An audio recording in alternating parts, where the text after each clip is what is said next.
Sul campanile di San Marco, da sempre il punto più alto di Venezia,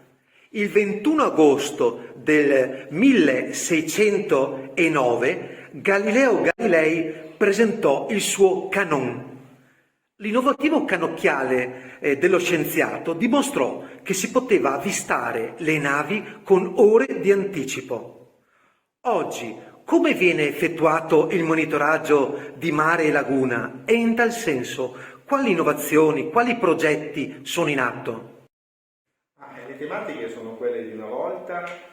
e la nostra sfida è proprio quella di vedere come l'innovazione può aiutare lo svolgimento di tutta quella che è la cosiddetta catena logistica, cioè tutto il processo nave e quindi come noi andiamo ad aiutare ad abilitare questa fondamentale funzione portuale.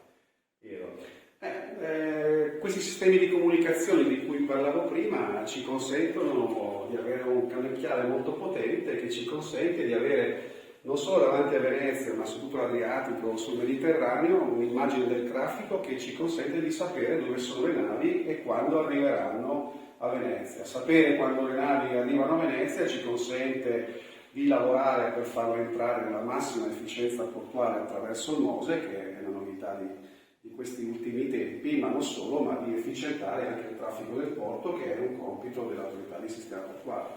Tra l'altro andando a lavorare con le informazioni, quindi noi partiamo dai nostri riferimenti galileiani e dobbiamo essere ispirati nell'avere altrettante ambizioni, quindi usiamo i dati, usiamo l'intelligenza artificiale e andiamo a vedere come tutta la navigazione può essere supportata nell'abilitare proprio le funzioni portuali. Le navi devono arrivare, devono sapere come arrivare e devono arrivare in modo compatibile anche rispetto ai sistemi di protezione della laguna che sono rappresentati dalle infrastrutture del MOSE.